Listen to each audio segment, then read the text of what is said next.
Hi everybody, this is Ginger and you're watching Gnostic Psych, the channel where I share with you the arcane and interesting related to psychology. And just a reminder before I get to the video, if you could please click like and subscribe if you like the video. And if you have any questions about my references at all, just go to the description underneath the video and click the downward arrow. Today I'll be talking about Leopold Sacher-Masoch, the man who put Masochistic in Masochism. Masochism is considered a form of paraphilia, which is what is commonly referred to as a fetish. And I want to emphasize that almost everybody has a fetish, and so it's not a mental illness. It can only be treated as a mental illness if it causes the person to experience unmanageability in their life or distress.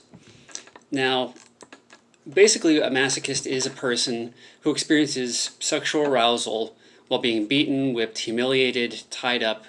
Pain turns them on. Leopold Sacher-Masoch, the most famous masochist, was born in the Austro-Hungarian Empire in 1836 in what is now considered the capital of the Ukraine, Lviv. His parents were both civil servants in the empire. He was a history professor and a journalist as well as an activist for the rights of women and Jewish people.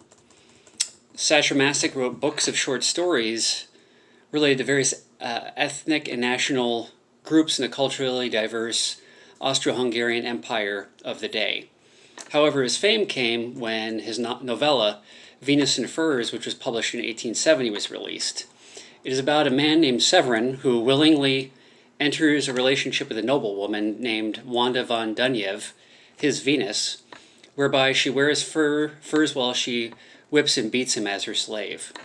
In real life, Masoch was not too different from his literary character, Severin. He recalled that his first experience of arousal with masochism was when he actually had overheard his aunt beating her submissive husband after he had actually caught her in bed with another man. Ever since then, he was attracted to the idea of being beaten and dominated by women. Sacher-Masoch enacted his fantasies with women he had courted. His wife, Aurora von Rumlin, was the inspiration of the Venus in his novella, Wanda. She actually later wrote her memoirs on the relationship in 1906.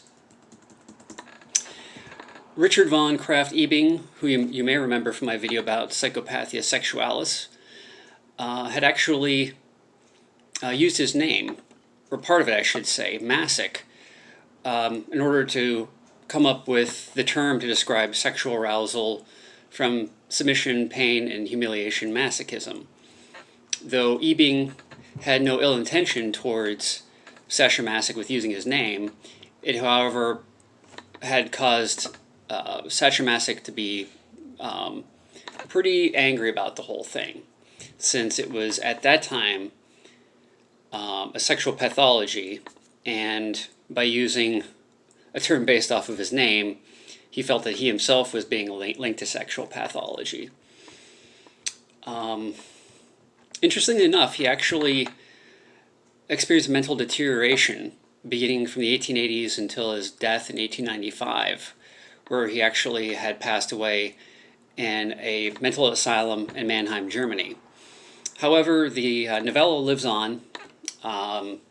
It's certainly considered a classic in the M part of the S&M community, and Venus in Furs has actually become a pop culture references through movies made by Jess Franco and Roman Polanski, as well as music references like songs of the same name by the Velvet Underground and the English doom metal band the Electric Wizards.